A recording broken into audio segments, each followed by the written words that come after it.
초에 이 살인 사건이 제사에서 발생했습니다.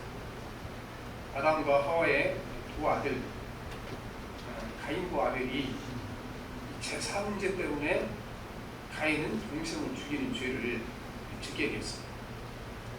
창세기 4장 3절 5절에 보면 세월이 지난 후에 가인은 땅의 소산으로 제물을 삼아 여호와께 드렸고 아벨은 자기도 양의 첫 새끼와 기름으로 드렸더니 여호와께서 아벨과 그의 제물은 받으셨으나 가인과 그의 제물은 받지 아니하신지라.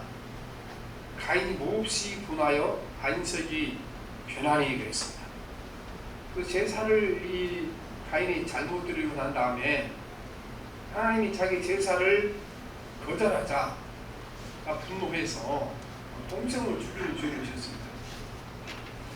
창세기 4장 8절에 보면 가인이 그의 아우 아벨에게 말하고 그들이 둘이 있을 때에 가인이 그의 아우 아벨을 쳐 죽이니라 그랬습니다.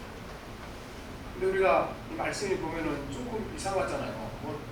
제사 한번 잘 드려서 아벨의 제사가 응답되고 자신이 제사 응답되지 않았다. 이래서 동생을 죽일 것까지 없잖아요. 사실은 이 문제가 이전부터 지속되는 것이 이게 폭발한 겁니다. 이전부터 가인과 아벨 사이에 굉장히 갈등이 있었었고 또 이 가인이 아벨에 대해서 마음 가운데 원망하는 마음과 분노한 마음 품고 살아가다가 이 제사 문제가 결정적으로 폭발하게 하는 계기가 된 것이지 무슨 제사 한번 잘 지내서 아벨의 제사는 응답받고 가인이 자기 제사 응답받지 못했다 그래서 이 동생을 죽이겠습니까? 에서가 동생 야곱에 대하여 20년 동안 살기를 품고 살았잖아요. 그런 일이 지금 이 가인과 아벨 사이도 있었던 것입니다. 그런데 사람이 결혼해서 첫 번째 아이를 낳게 되게 되면 그 아이에 올인합니다. 첫 아이가 생겼으니까 뭐 서툴기는 하지만 모든 걸 다 주고서 아이를 건사하고 돌보고 그렇게 살아가죠. 그런데 동생이 생기고 나면 상황이 완전히 바뀌죠. 동생이 생기고 나면 모든 관심과 정성을 첫째 아이에 두고 있다가 동생이 생기고 나면 이제 그 아이는 막 태어났으니까 약하고 연약하기 때문에 훨씬 손길이 많이 가고 사랑이 많이 필요하잖아요. 그런데 이 첫째 아이는 그렇게 보지 않죠.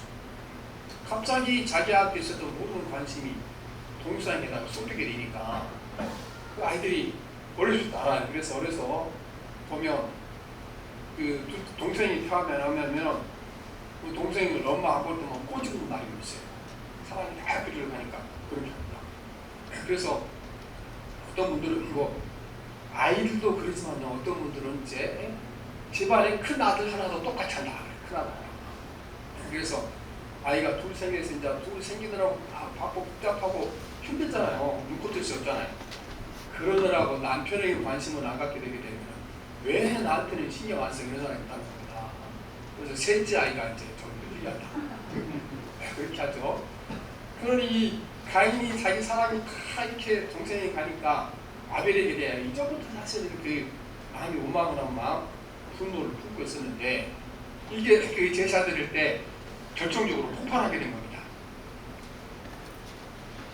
이 말씀을 어디서 보면 알 수 있습니까?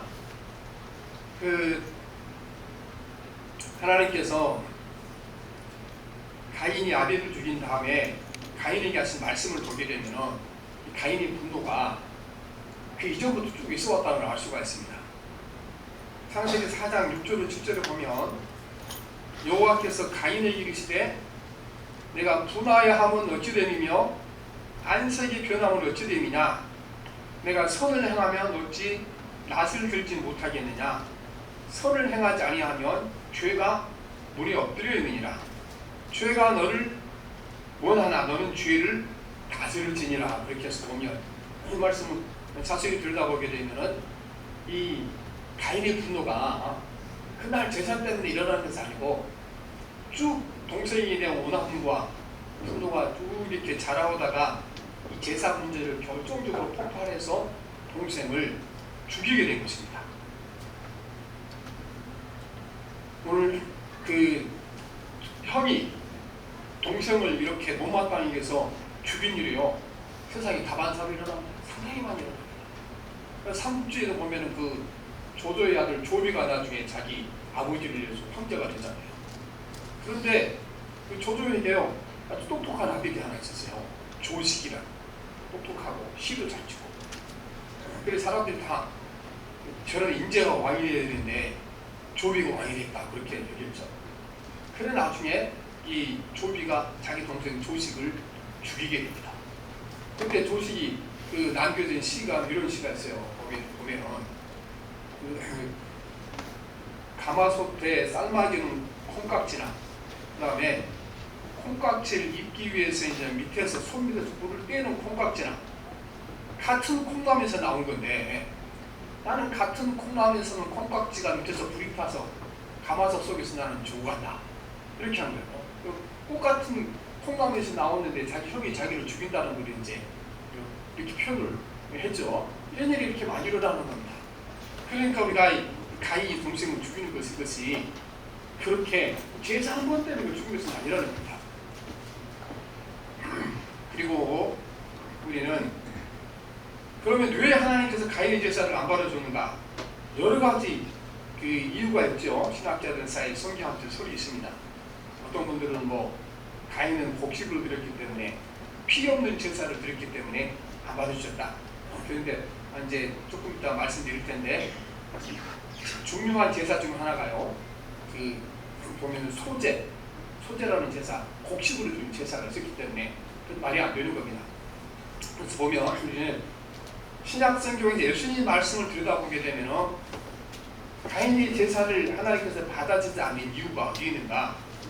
동성에 대한 원망과 분노를 품고 예배를 드렸기 때문에 하나님께서 가인의 제사를 안 받으신 것입니다. 동생에 대한 분노를 품고 원망한 마음을 품고 그 마음을 풀지 못하고 드렸기 때문에 그 결정적으로 하나님 제사를 받지 않는 이유인 겁니다. 우리가 보면 우리 개혁교회, 개신교회에서 이제 성경 해석의 원칙이 있죠. 원칙. 이거는 성경으로 푼다. 뭐 신학적 지식이나 이런 걸 푸는 거, 철학을 푸는 것이 아니고 성경 안에 성경 해석은 다 그냥 나와 있다고 그러거든요. 그러면 우리가 그 가인이 하나님께 제사를 드리고 왜 제사가 응답받지 못했는가, 받아주지 않으셨는가, 그 이유를요 주님께서 말씀하셨어요. 주님께서 마태복음 5장 23절 24절에 보면 예물을 제단에 드리다가 거기서 내 형제에게 원망 들을 만한 일이 있는 것이 생각나거든 예물을 제단 앞에 두고 먼저 가서 형제와 화목하고 그 후에 와서 예물을 드리라 말씀하죠. 아니 하나님 앞에 예물을 드리고 왔으면은 먼저 예물을 드리고 가서 해야지. 그게 옳다고 생각되잖아요. 그런데 주님께서 그렇게 말씀하셨어요. 하나님께 제사를 다 드리다가 누구한테인가 원망 들을 말이 있게 되면은 무엇부터 먼저라 그랬습니까? 제사 드리고 가서 화해라 그랬습니까? 먼저 그 사람 가서 화해하고 그 다음에 제사를 드리라고 말씀하신 것입니다. 그러면 이 주님의 말씀이 비춰보게 되면은 왜 가인의 제사를 하나님께서 받지 않으셨는가? 동생이 쌓은 분하고 원망 마음을요 전혀 풀지 아니하고 그 마음 그대로 가지고 와서 제사를 드리니까 하나님께서 가인의 제사를 받아주시지 않은 것입니다. 모든 성경의 원리는 보면 제사는 제물보다 마음의 자세가 중요하다. 제사는 제물보다 삶의 태도가 중요하다고 말씀하시는 건데 이 마음의 자세가 마음의 태도가 맞지 않았기 때문에 받아주지 않은 것입니다. 이사야 선지자 시대에 그 수많은 제사를 드렸잖아요. 근데 이사야 선지자가 이스라엘 백성들에게 제사장들에게 이들이 이렇게 아침과 저녁으로 매일 드리는 그 제사 엄청난 소나와 양을 다 제사를 드리는데 그거 하나님이 안 받아주신다. 왜 안 받아주시는가? 너희들 마음에 악한 마음을 품고 세상 욕심으로 가득 찼기 때문에 너희들 제사 하나님 안 받아준다 이렇게 말씀하십니다. 이사야서 1장 11절 12절에 보면 여호와께서 말씀하시되 너희의 무수한 재물이 내게 무엇이 유익하뇨? 나는 순양의 번제와 살진 짐승의 기름에 배불렀고 나는 수송아지나 어린 양이나 숫 염소의 피를 기뻐하지 아니하노라. 너희가 내 앞에 보이려오니 이것을 누가 너희에게 요구하였느냐?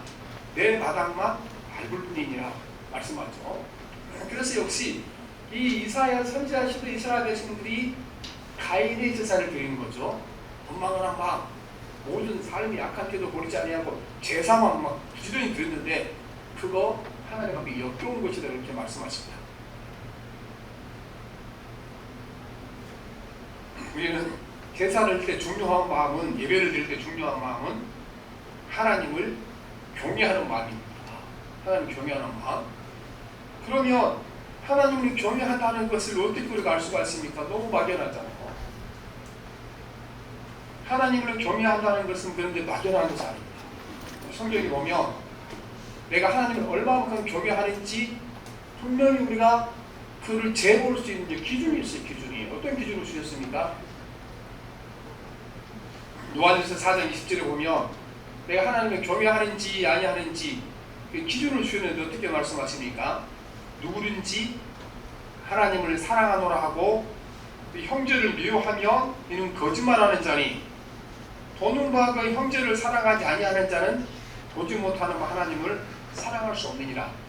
내가 보이지 않는 하나님을 경외하는지 아니하는지 그걸 어떻게 알아요? 근데 성경이 분명히 알 수 있다. 얼마만큼 경외하는지. 어떻게 아는가? 네가 믿음이 형제들을 사랑하는 만큼 하나님을 경외한다. 내가 세상에 나가 하나님이 창조하신 모든 사람들을 사랑하는 만큼 네가 하나님을 경외하는 것이다. 이렇게 우리에게 말씀하시는 것입니다. 우리는 하나님을 경외하는 것과 사람을 사랑하고 존중하는 것, 이게 항상 함께 따라간다는 사실을 잊어버릴 때가 너무나 많습니다. 그래서 우리는 하나님이 받으시는 거룩한 예배를 드리기 위해서는 반드시 사람들과 화해하고 살아가며 또 우리가 믿음의 형제들을 사랑하고 살아야 되는 것입니다. 이 두 가지 조건이 이루지 않게 되면 우리가 많은 헌금을 드리고 막 아름다운 찬양하고 그렇죠. 그 다음에 여러 가지 교회 인테리어를 멋지게 해놓고 아무 쓸모없는 얘기인 것입니다. 그래서 요즘 이제 들어보면은 이 예배당은 성전이라고 말하는 사람이 많아요. 예수님 분명히 이 건물이 성전이 아니라고 말씀하셨거든요. 성전은 예수님 자신이고 예수님은 우리가 성전이라고 말씀하셨지 이 콘크리트 쪄진 건물을 주님이 성전이라고 말씀하신 적이 없어요. 그 성전은 돌 위에 돌아가고 다 무너졌어요. 왜 사람은 이렇게 자꾸 성전이라고 그러니까 인간은요 눈에 뭔가 그 훌륭하게 뛰어나게 보이는 것들을 이게 보면요 그게 신이 있는 줄 알고 이렇게 생각하기 때문에 사람들이 이렇게 이제 그 눈에 보이는 무언가를 이루려고 하는데 그 사람들 보기에 그런 거고 우리 주님 보시기는 그거 아무 쓸모없는 얘기인 것입니다. 우리가 하나님 앞에 사람을 사랑하는 마음과 이웃을 이제 존중하는 마음, 이 마음처럼 중요한 예배의 태도는 없다고 우리에게 말씀하게 된 것입니다. 우리가 하나님 앞에 그러므로 예배자가 되기 위해서는요 반드시 다른 사람들 도움을 받아야 합니다. 이 세상 어느 누구도요 남의 도움 없이 혼자 인생을 살아갈 수는 아무도 없습니다. 지위가 높을수록 중요한 일을 할수록 돕는 사람이 훨씬 많아지는 거죠. 돕는 사람이. 그래서 군수보다는 도지사 돕는 사람이 더 많아요. 비서가 더 많아요. 도지사보다는 대통령 돕는 사람이 더 많아요. 자꾸 높아지니까. 우리가 하나님 앞에 예배를 드릴 때도요 내가 혼자 잘하고 내가 혼자 잘났다고 예배가 드리는 건 아니에요. 반드시 주변의 믿음의 형제 자매와 주변 사람들의 도움이 없이는요 우리가 주님 앞에 온전한 예배가 드릴 수가 없게 되는 것입니다. 그래서 우리가 겸손해야 되는 거예요. 예배를 잘 드리는 것도 내가 잘나고 똑똑하고 내가 열심히 하고 한다 그걸로 만족할 수 없는 것입니다. 오늘 말씀 레위기 7장에는 화목 제사에 대한 제사 방법이 나옵니다. 화목 제사 방법. 이 화목 제사를 드리려면요 반드시 주변 사람들의 도움이 있어야만 이 제사가 완성됩니다. 혼자 완성할 수 없어요. 구약시대 레위기에 보면은 이 5가지 제사가 나옵니다. 첫째는 번제라 그러는 건데, 이거는 재물을 완전히 불태워서 하늘에 하나님께 올려드린 제사로, 이거는 자기 자신 하나님께 드리는 헌신의 어떤 개념이 있습니다. 두 번째 제사는 소제, 이거는 곡식으로 드리는 제사를 소제라 그러는데, 곡식 가루를 빻아서 이 자기 생명을 하나님께 드리는 것을 인정하고 헌신을 다짐하는 제사가 바로 소제가 되는 것입니다. 소제. 그래서 우리가 보면은요, 그 양이나 또 소를 잡을 때 피가 흐르지만, 여러분 곡식 안에도 생명이 있습니다. 생명. 그래서 우리 고은 목사님께서, 우리 교단 목사님이죠, 곡식은 태어나서 여러 번 우리를 위해서 죽어서 그 생명을 우리가 주고 간다, 그렇게 얘기했어요. 첫째, 밭에 뿌리들 한번 죽는다. 그 흙 속에 들어가서 딱 썩어질 때 한번 죽는 거고, 나중에 그 곡식이 추수할 때 자기 몸이 댕강댕강 비어서 죽으니까 한번 죽는 거다. 그리고 타작기에 들어서 한번 죽는다. 타작기에서 뭐도 맞잖아요. 그래야 곡식이 타있잖아요. 그 다음에 곡식이 또 언제 죽는가? 곡식이 가루로 빠질 때 완전히 죽는 거잖아요. 그리고 또 한 번 죽는다. 반죽이 돼서 쪄지든지 구워지든지 불 속에 들어가서 한 번씩 삶아서 죽는 거고, 또 이게 인간이 입속에 들어가서 이빨에 씹힐 때 한 번 죽는 거고, 몸속에 들어가서 소화될 때 한 번 죽는 거고, 곡식이 우리를 위해서, 우리가 사람의 생기를 생명 중에서 이렇게 막 그분 얘기는 10몇 번 죽어야만 된다는 겁니다. 그래서 그 헌신을 상징하는 걸로 이 소제, 곡식 가루를 해서 빵을 드리는 것을 제사합니다. 세 번째는 속죄제죠. 죄를 지은 사람들이 자기 죄를 용서받기 위해서 하나님께 드린 제사인 것입니다.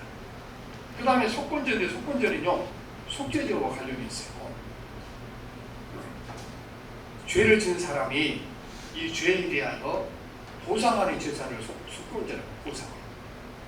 하나님 앞에 잘못한 것에 대하여, 또 특별히 제사를 지낼 때 실수한 것에 대하여 그를 보상하는 걸 속건제라고 했고, 그 다음에는 내 죄 때문에 다른 사람에게 피해를 줄 때가 있잖아요. 피해를 줄 때. 그러니까 첫째, 하나님께 대해서는 내가 11조를 드리려고 했는데 잘 못 드리겠다나, 그럴 때는 속건제를 어떻게 드립니까? 5분의 1을 더해라. 내가 100만 원 얻으려고 현금을 마련해놨는데 급한 일을 써버렸다. 나중에 110만 원, 거기다 5분의 1, 20만 원 못해서라는 거고, 사람에게 손해를 줬을 때 그렇게 보상을 하는 겁니다. 우리 기독교인들이 가장 오해하는 부분이 그 부분입니다. 주님 앞에 나와서 내가 예수님 용서하세요. 끝이 아닙니다. 어떻게 말씀하십니까? 내가 보상할 수 있는 한도 내에서 반드시 가서 보상하도록 성경은 규정하고 있는 것입니다. 보상하고. 그러니까 이 원리를 모르니까요, 무조건 죄 짓고 와서 잘못했으면 끝난 줄 알아요. 그러니까 자꾸 같은 죄를 반복해서 사람들이 죄를 죽게 되는 것입니다. 5번째 제사가 화목제사인데요, 이 화목제는 모든 제사의 결정판입니다. 결정판. 모든 제사가 화목제 하나가 됩니다. 4가지 제사를 통한 죄사함 받고 하나님과 화해하고 하나님 깊은 관계를 맺은 사람이 이제는 그 관계를 가지고 어디로 가는 건가? 하나님께로 가는 겁니다. 그래서 이 화목제는요, 두 가지가 있는데, 하나님과의 바른 관계도 맺어지지만 사람과의 바른 관계를 굉장히 중요하게 여기는 것입니다. 그러므로 예수님께서 우리를 위하여 십자가에 돌아가 죽으신 것을 제사라 그랬잖아요. 소와 양을 잡아서 제사를 드렸는데, 예수님이 십자가에 필러 죽으신 것을 우리를 죄를 속하기 위한 제사다 말씀하시는 거죠. 이전에 드렸던 제사는 뭔가? 그거는 수표라고, 수표. 그 수표는 나중에 현금으로 못 바꾸면 좋은 쪽 되는 이렇게. 예수님 십자가에 죽으심으로 말미암아 그 효력이 나타나야 이전에 소나 양으로 드린 제사가 효과가 있는 것이지, 예수님 십자가에 죽으심이었으면 공수표에 드는 거예요. 공수표. 수표 몽땅 마련으로 회사가 마음으로 하면 어떻게 돼요? 종이쪽게 되는 거잖아요. 또 마찬가지로 예수님 십자가에 돌아가지 않으셨으면요, 그 이전에 드렸던 수많은 제사가 아무 소용없는 거예요. 십자가에 돌아가신 제사가 효과가 있는 거죠. 그런데 예수님이 드린 제사를 뭐라고 말씀하십니까? 5가지 제사 중에 뭐라고 말씀하십니까? 화목제를 드렸다. 그렇게 합니다. 요한일서 4장 10절에 보면 사랑은 여기 있으니 우리가 하나님을 사랑한 것이 아니요 하나님 우리를 사랑하사 우리 죄를 속하기 위하여 화목제물로 그 아들 보내셨습니다.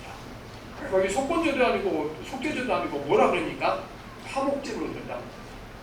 왜 그렇습니까?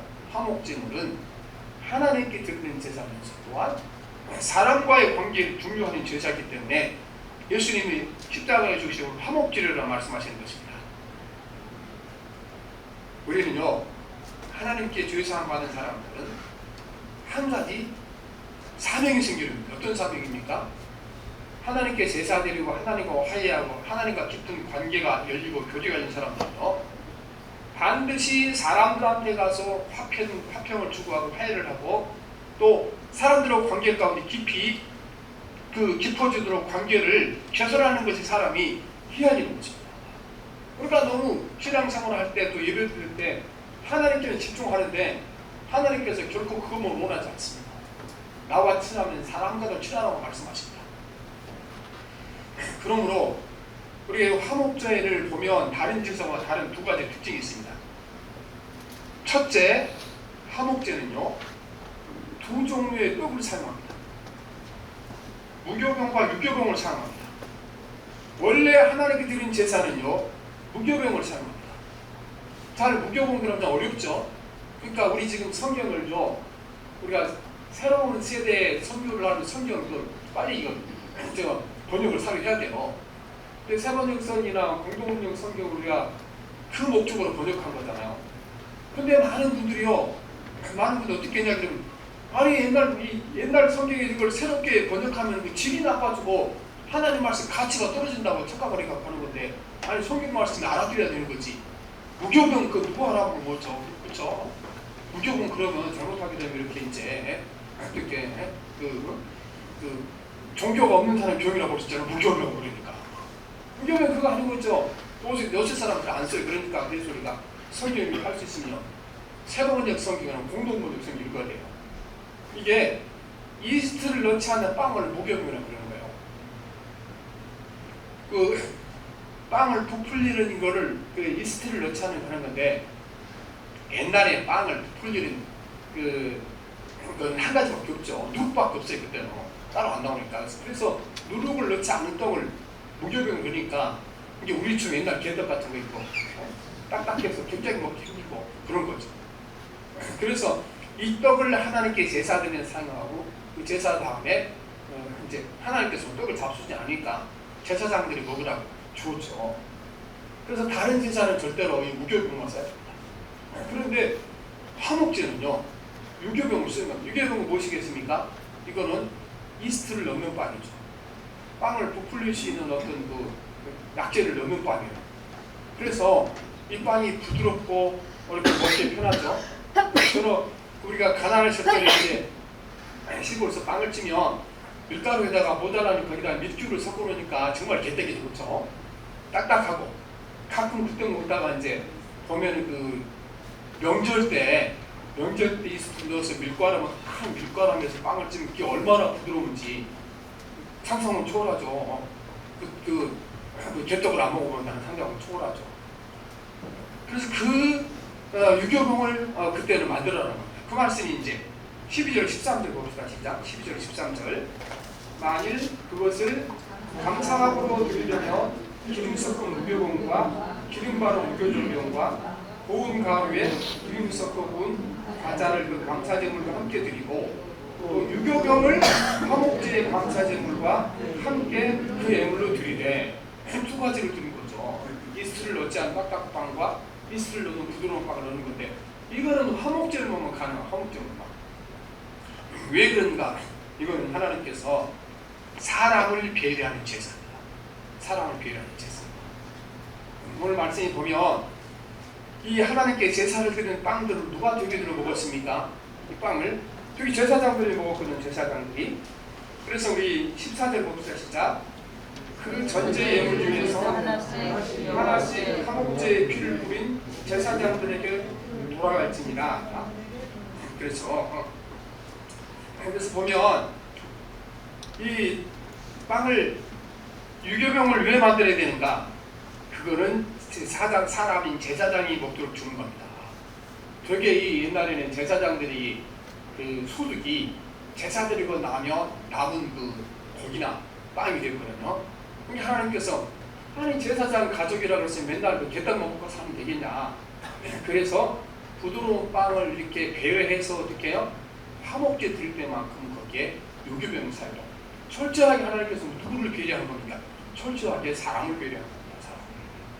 그래서 우리가 제사를 드릴 때 우리가 하나님 한 번만 집중하고 있어요. 하나님 그 제사를 통하여 제사를 드리는 그 혜택이 누구에게 가는 것이 목적이니까 하나님께 영광을 받는 것은 목적이지만 사람들에게 은혜가 되게 하는 것도 목적이기 때문에 그렇게 제사를 드리라고 말씀하시는 것입니다. 그러므로 화목제는요 사람을 중요하게 합니다. 사람은 여러 가지 연약하고 부족한 점도 많지만 하나님의 피조물이고 하나님의 자녀이고 하나님이 사랑하는 사실을 제사를 통해 깨닫게 하기 위하여 이 제사 때 이렇게 특별히 유교병을 만들게 한 겁니다.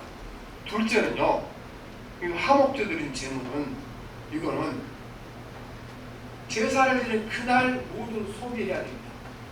그러니까 감사의 예물로 화목제를 드리는 그날도 소비해야 되고 그렇지 않으면 서원제나 자원제를 드리는 것은 이틀 연장이 됩니다. 이틀날까지 가능한데 3일날까지 남겨서는 안 되는 것입니다.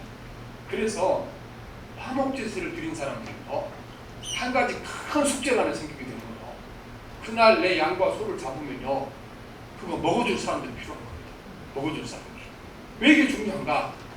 내가 하나님께 복받고 제사를 드렸는데 이걸 먹어줄 사람이 없어 남기면 그 제사가 어떻게 됩니까? 남기면요 제사가 복받는 것으로 저주가 되는 겁니다. 오늘 말씀에 보면 하루에 다 소비하지 못하고 이것을 남기게 되면 그 제사가 죄 짓는 거다. 그렇게 말씀하죠. 18절 말씀 봅시다. 18절 시작. 조금이라도 먹으며 그 제사는 기쁘게 받아들이지 않을 것이라. 드린 자에게도 예물답게 되지 못하고 오히려 가증함이 될 것이며 그래서 먹는 자는 죄를 짊어지리라. 제사에서 일어나서 음식이 나면 어떻게 돼요? 죄를 짊어지리라. 저주를 받게 된다는 것입니다. 그래서 이 화목제는요 제사를 드린 사람이 철저하게 가난한 사람, 없는 사람을 제공하는 것이고 두 번째 이 화목제는요 이 고기를 다 소비하기 위해서는 여러분들과 온 동네 사람을 다 이 고기를 먹어줘야 소비가 되거든요. 그러니까 원수한테도 찾아가야 돼요. 아이고 저는 나한테 옛날에 상처 줬으니까 이제 원수가 힘들어도 화목제를 드리고 복받으려면요 그 원수를 찾아가서 사정해야 돼요. 내가 오늘 이제 화목제 드리려고 소를 잡았는데 한 끗만 잡사줘. 그렇게 한다는 거게. 우리나라 지금 농촌진흥청에서 나온 그 통계를 보면 그 큰 소 한 마리 잡으면 이게 696kg 보통 평균이. 그리고 이 소를 잡으면 살고기가 273.4kg 나옵니다. 그런데 이거를요 우리가 1인분씩 200g을 1인분으로 보기에는 200g 안 되는 데도 많아요. 140g 주는데 180g 그러잖아요. 200g 꽤 많은 건데 200g으로 분석하면은요 소 한 마리 잡으면 1365명이 먹어줘야 돼요. 1365명. 뭐 2인분 먹는다고 최소한 1000명 이상은 사람이 필요하고 그러면은 화목제를 드리면 어떻게 해요? 가서 사람들의 사정해야 돼요. 제발 잡숴달라고 해야 되죠. 우리나라 인구가 지금 명 단위로요 평균 인구가 3,000명이거든요. 3,000명. 그러면 이걸 다 소비하려면은 이 4개 면 사람들을 다 가서 불러 모아야 이 소 한 마리가 소비가 되는 거니까 소를 한 마리 잡아서 화목제를 드린 사람들이 이게 얼마나 좋겠어요. 그리고 성경에 보면 그 하나님께서 예물을 드릴 때 자기 재산의 등급에 따라 드리라고 그러거든요.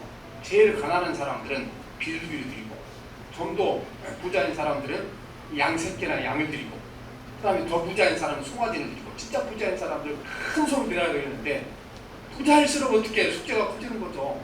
황소 한 마리는 소비해야 되니까. 그래서 여러분 우리가 굉장히 중요한 거예요. 화목제를 드리면요 이전에 강자였다는 사람이 약자가 되거든요. 이전에 갑이었던 사람이 이제 을이 되는 거예요. 왜냐? 내가 잡은 소를 저 사람이 먹어줘야 되잖아요. 가난한 사람이 먹어줘야 내가 하나님께 복 받고 제사가 바른 제사가 되는 거잖아요. 나한테 원수진 사람도요, 이제는 내가 가서 그 사람한테 가서 무릎 꿇어야 돼요. 내가 용서할 테니 내 용서하시고 내 거기 잡숴 주셔야 됩니다. 그래서 이 화목제의 원리를 보게 되면 여기에 놀라운 원리가 드러낸 것을 보게 되는 것입니다. 그래서 철저하게 하나님께 드리는 제사는 그러므로 사람과 화해하지 않고는, 사람에게 이렇게 이제 그 혜택을 베푸지 않고는 올바른 예배가 될 수 없다는 것을 말씀하고 있는 것입니다. 그래서 우리는 하나님께 드려지는 예배는 누구를 또 거기에 포함시켜야 됩니까? 너희는 사람들에게 화해하고 사람들을 섬기며 그를 존중하고 사랑함이 없으면 예배는 온전한 예배가 될 수 없다는 것입니다. 그래서 우리가 사실은 전도하는 것도 마찬가지잖아요. 우리가 전도하는 것은 화목제 영향이 많습니다. 왜냐하면요, 내가 저 사람 예수님 밑에 전도해야겠다 그러면은 약자가 됩니다. 아니 내가 그 사람한테 가서 사정한 일을 전혀 없잖아요. 와서 예수 믿자 그 이후에는 왜 사정합니까? 그러나 여러분, 우리가 누구를 내가 저분을 꼭 주님 앞에 전도해야겠다 마음먹고 보세요. 그게 화목제가 되는 거예요. 왜냐하면 그 사람과 지금 내가 친해지고 싶고 하나님과 그분을 친하게 만든 것 아니겠어요? 그러니까 아무 아쉬울 것도 없지만 그 순간부터 어떻게 돼요? 내가 어디서 그 사람이 갑이 되는 거예요. 아이고 막 교회 한 번만 가주라 그러고, 그리고 어려운 일이 생기면 막 쫓아가서 막 도와주고 싶고 그렇게 되는 거잖아요. 그래서 사실 우리가요, 전도하는 것은요, 하나님 앞에 화목 제사를 드리는 겁니다. 가장 귀한 화목 제사를 드리는 것입니다. 오늘 또 우리가 하나님 앞에 바른 예배, 올바른 예배를 드리기 위해서 우리는 반드시 우리가 사랑과 화해하고 또 사랑과 깊은 교제가 이루어져야 하면 온전한 제사가 될 수 없게 될 것입니다. 그런데 중요한 한 가지가 남아 있습니다. 우리 중에요, 그렇다고 해서 막 평상시 막 믿는 사람, 그 다음에 내가 원수처럼 믿는 사람이 뭐 하나님께 제사 드린다고 그 마음 싹 없어져요? 그거 없어집니까? 안 없어집니까?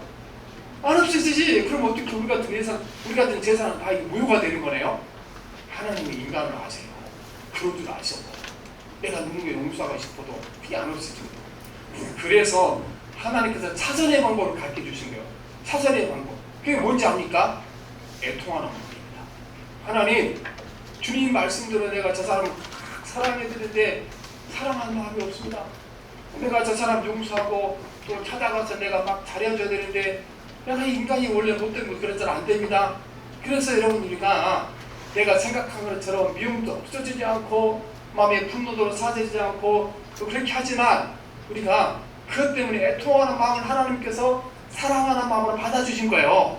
그래서 하나님께 예배 드릴 때 어떤 마음으로 드린 예배를 받아주십니까? 그래서 여러분, 우리가 애통하는 심정을 주님 받아주시는 거예요. 애통하는 심정을.